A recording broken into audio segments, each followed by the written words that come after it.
অনেক দিন পর আজকে সকালবেলায় উঠে খুব ভালো লাগলো।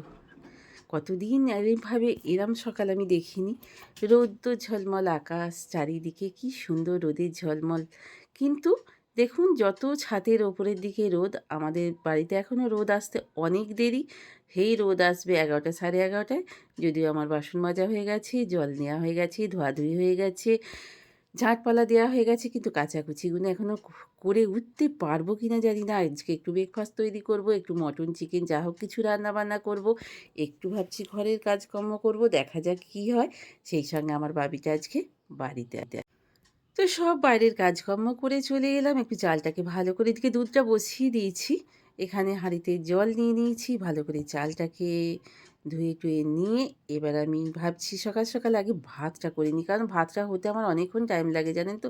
প্রায় 1.5 ঘন্টার কাছাকাছি সেই পুরনো মিনিকের চালগুলো বাচ্চু বেছে বেছে নিয়ে আনি। আর আজকে সকালে ভাবছি একটু বাটার টোস্ট করব। তো তাই জন্যে বাচ্চু বেশ বড় সাইজের ব্রেডগুলোই নিয়ে এসছে। আর ডিম তো ঘরে আছে আমার বাচ্চুর। আর এখানে মিষ্টির জল ভিজিয়ে রেখেছি সবাই মিলে খাবো বলে। পেট ঠান্ডা করার এটাই একমাত্র তো এখানে এটা বাবির এক রকমের করেছি আর বাচ্চুর এক রকমের বাটার টোস্ট।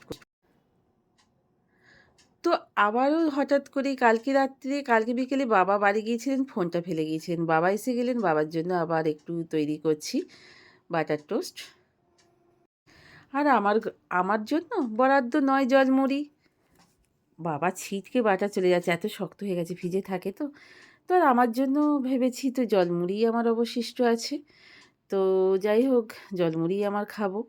কারণ আমার দিদা একটা কথা বলতে জানেন তো, সেই একটা খনার বচন আছে না, বা কার বচন আমি জানি না, ঘরে আছে নানা দিদি, খেতে যায় না দানন দিদি। তো ঘরে আমার সত্যিই নানা জিনিসই আছে। যাই হোক, তৈরি করে খেতেও পারি, নিজের জন্য ইচ্ছা করলে খাইও, খেতে পারিও। কিন্তু এইসব খাবারগুলো একদমই আমার পক্ষে চলে না বা বারণ। যেহেতু ডিমের কুসুমটা আছে, ব্রেডটা খেলে অম্বল হবে, অম্বল খেলে সেই খুব কষ্ট হবে।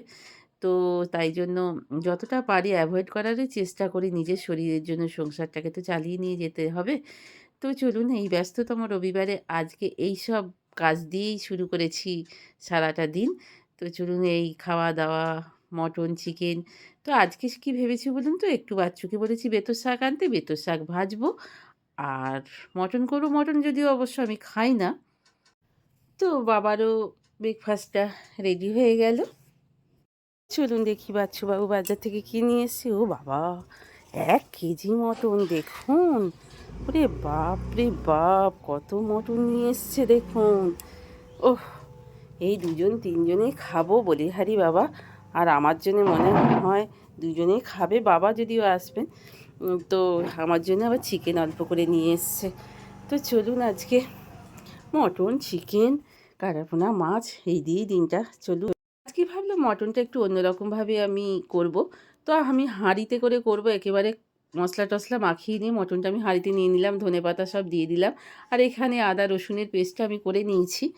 তো কাশ্মীরি লঙ্কার গুঁড়ো, টমেটো, নুন, হলুদ, মিষ্টি, চিনি সব কিছু দিয়ে দিয়েছি, পেঁয়াজ কুচো। আর মশলা তো করেই নিয়েছি, এখানে নুন হলুদ সব কিছুই দিয়ে দেওয়া হয়ে গেছে। দিয়ে ভালো করে কাঁচা সর্ষের তেল দিয়ে একটু ভালো করে মেখে নেবো। মেখে নিয়ে গরম জল দিয়ে একেবারে হাঁড়ি বন্ধ করে, মুখ বন্ধ করে চাপিয়ে দেবো। মাঝে মাঝে নেড়ে নেব। আর নামাবার আগে অবশ্যই একটু গরম মশলা দিয়ে নাবিয়ে নেব। তো এইভাবেই ভাবছি যে আজকের মটনটা করব, খেতে হেভি টেস্টি লাগে। তো চলুন কাঁচা তেল দিয়ে একটু মেখে নিই। আর জল গরম তো চাপিয়ে দিয়েছি। তো জল গরম দিয়ে ভালো করে এটাকে ভালো করে মেখে নিতে হবে। হ্যাঁ, তার সঙ্গে আরেকটা জিনিস অবশ্যই অ্যাড করব, নামাবার আগে একটু লেবুর রস দিয়ে দেব।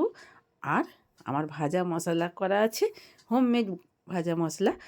তো আর এই এই রেসিপিটা এইভাবে করলে খুব খেতে ভালো লাগে। ভালো করে একটু বেশি করে মাখাতে হয়। চলুন মটনটা চাপিয়ে দিয়েছি, দেখা যাক এবার কি কি মাছ নিয়েছি বাচ্চুবাবু। তো মাছগুলো আমার ধোয়া হয়ে গেছে, নিজের জন্য একটা মাছ আমি বার করে নিয়েছি। চিংড়ি মাছগুলো এখানে, চিংড়ি মাছগুলো অবশ্যই বাছা হয়নি। বাচ্চুবাবু আমাকে চারাপোনা বাটা মাছ আর কাটাপোনা মাছ এনে দিয়েছে। তো বিছানা তো মোটামুটি পরিষ্কার হয়ে গেছে, বাবি উঠে পড়েছে। আজকে বাবি বিছানা পরিষ্কার করেছে জানেন তো। দিয়ে ও স্নানে চলে গেছে। তো স্নান টান করে তারপর ব্রেকফাস্ট করবে। এদিকে আলনাটা আমি নামালাম সব জামাকাপড়, একটু আজকে মোছামুছি ঝাড়াঝাড়ি করব বলে, কিন্তু মনে হচ্ছে হবে না জানেন তো। আলনাটা মোছামুছি ঝাড়াঝাড়ি সব হয়ে গেছে, সব জিনিস ওপর থেকে নামানো হয়ে গেছে, কিন্তু তোলাপাড়া হবে না। তো আমার এখানে ভাতটা হয়ে গেছে। তো এবার ভাতটা করে নিয়ে এবার এদিকে আমি ইয়েটা চাপিয়ে দিয়েছি, মটনটা চাপিয়ে দিয়েছি। ওই দেখুন তো ভটভট ভটভট করে ফুটছে, একেবারে চাপিয়ে দিয়েছি, একটু গরম জল দিয়ে চাপিয়ে দিয়েছি। তো যেহেতু এক হাতে ধরে করি সেই হেতু একটুখানি সরে যায় আমার। এখনও পর্যন্ত আমার ট্রাইপড কেনা হয়নি। তো যাই হোক চলুন, আমার এখানে মটনটা হতে থাকুক। মটনটা হবে, আমি 10:30টায় বসিয়েছি, যেহেতু হাঁড়িতে হচ্ছে প্রায় 1:45 পর্যন্ত হবে, কিছু করার নেই। সে মটনটা আমার রেডি হয়ে গেল একেবারেই। বাবি যেহেতু চশমা করাতে যাবে তাড়াতাড়ি, তাই জন্য বাবিকে একাই তাড়াতাড়ি খেতে দিয়ে দিয়েছি। তো বর্ধমান ওকে যেতে হবে চশমাটা করা। তো বাবাকে এবার বাচ্চুকে দিয়ে দিয়েছি। বাচ্চু এখন খালি গায়ে বসেছে, একটু রোদটায় পিঠ দিয়ে বসেছে। তো বললো রোদে পিঠ দিয়ে খাসির মাংস সরু চালের ভাত হেঁটে হেভি জমে জানো। কিন্তু আমার তো মনে হচ্ছে এই প্রচণ্ড ঠান্ডায় ওর নাকি শীত করছে না, ওকে মনে হয় কুস্তি কুস্তি লড়তে যাবে। পালোয়ান সিং হয়ে গেছে জানেন তো। ও শ্বশুর জামাই গল্প করছে আর বসে বসে খা। বাবি বেরোবে বলে তৈরি হয়ে গেছে, এই দেখেছো দ্বীপ ভেঙিয়ে দিল। তো বাবি তৈরি হয়ে গেছে খাওয়া দাওয়া করে। চশমাটাকে করাতেই হবে, নাহলেও কাজের প্রচুর অসুবিধা হয়ে যাবে চশমা না করলে। সন্ধে দেওয়া হয়ে গেল। তো সন্ধে দেওয়া হয়ে গিয়ে ভাবলাম যে একটু রাস্তার ধারে গিয়ে দাঁড়াই। সারা দিনটা ছুটে ছুটে আলা জানেন তো। কী সুন্দর পাখি ডাকছে দেখুন। ভোরবেলা যেমন কিচিরমিচির করে পাখিদের ঘুম ভাঙে, আবার সন্ধে হয়ে না, ভোরবেলা যেমন পাখি ডাকে ঘুম ভাঙে, তেমনি সন্ধেবেলাও পাখিরা কিচিরমিচির করে জানিয়ে দেয় সন্ধে হয়ে গেছে। শুনতে পাচ্ছেন অরিজিনাল পাখির ডাক। আচ্ছা, মেমারির এটা একটু গ্রাম্য সাইড, একটু ভেতর দিক, সেই জন্য গাছগাছালি অপরিসীম গাছ আছে। তো পাখিরাও, অনেক পাখি দেখতে পাওয়া যায় এখানে রং বেরঙের। আর শীতকালে আবার অনেক ধরনেরও পাখি, পরিযায়ী পাখি এখানে উড়েও আসে দেখি। এক একটা পাখি অচেনা পাখি, যাদের নাম আমার জানা থাকে না। তো যাই হোক, মিউনিসিপ্যালিটি আরও জ্বলে গেছে। তো চলুন একটু রাস্তার ধারে একটু বেরিয়ে গিয়ে দাঁড়িয়ে দেখি।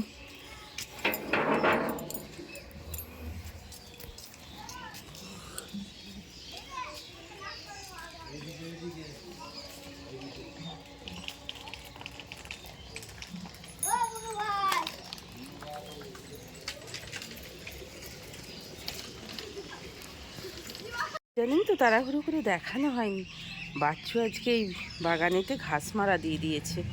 তো ঘাস মারা 10 দিন রোদ হলে তবেই ঘাসগুলো মরে যাবে। দেখা যাক, সেটা আপনাদের ফুটেজটা নেওয়া হয়নি, দেখানো হয়নি। যদি 10 দিন পর মরে যায় তখন বুঝতেই পারবেন যে ঘাস মারা দেওয়া হয়েছে। তো এত বাগানটা অপরিষ্কার হয়েছিল যে আমি এবারে কোনো গাছপালা লাগাতেই পারলাম না। বাচ্চুর সময় ছিল না, স্যাটারডে সানডে দুদিন বাড়িতে ছিল। তো সেই জন্য দিয়ে দিতে পেরেছে, কিন্তু ওর তো সানডে বাড়িতে থাকে। এবার থেকে আবারও স্যাটারডে সানডেও ছুটি পাবে, তখন হয়তো বাগানটা কিছু না কিছু সবজি লাগাতে পারবো, যতক্ষণ অবশ্যই বাড়িতে আমরা আছি। সন্ধে বাতি দেওয়া হয়ে গেছে, পুজো হয়ে গিয়েছিল। তো পুজোর ফুলগুলো এখন কেমন থাকে বলুন তো।